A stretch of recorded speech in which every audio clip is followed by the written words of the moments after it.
അസ്സലാമു അലൈക്കും വറഹ്മത്തുള്ളാഹി. പ്രിയമുള്ളവരെ, ജീവിതത്തിൽ നമ്മെ കുഴപ്പത്തിലാക്കുന്നത് നന്മയുടെ വേഷമിട്ടെത്തുന്ന തിന്മകളാണ്. തിന്മ നമ്മുടെ മനസ്സിനെ എപ്പോഴും മതിച്ചുകൊണ്ടിരിക്കുന്ന അല്ലെങ്കിൽ പ്രേരിപ്പിച്ചുകൊണ്ടിരിക്കുന്ന ഒരു കാര്യമാണ്. വിശുദ്ധ ഖുർആൻ പറഞ്ഞല്ലോ, ഇന്ന നഫ്സല അമ്മാറത്തും ബിസ്സു. മനുഷ്യന്റെ മനസ്സ് തിന്മയെ പ്രേരിപ്പിക്കുന്ന ഒന്നാണ്.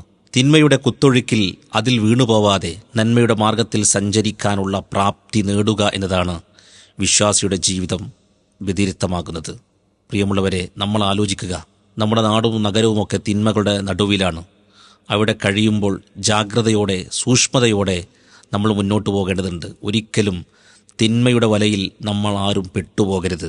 നമ്മൾ അവിടെ സ്വന്തത്തോടുള്ള ഒരു പോരാട്ടം തന്നെയാണ് നാം നടത്തേണ്ടത്. മനസ്സിനെ തിന്മകളിൽ നിന്ന് പറിച്ചു നടാൻ കഴിയുന്നവർ മാത്രമാണ് വിജയിക്കുക എന്ന് വിശുദ്ധ ഖുർആൻ പറയുമ്പോൾ, ആ വിജയത്തിൻ്റെ വഴി തിരഞ്ഞെടുത്ത് തിന്മകൾക്കെതിരെ ശക്തമായ നിലപാട് സ്വീകരിക്കാനുള്ള ആർജവം ഓരോ വിശ്വാസിക്കും ഉണ്ടാവണം. അള്ളാഹു അതിന് നമുക്ക് തൗഫീഖ് പ്രദാനം ചെയ്യുമാറാവട്ടെ.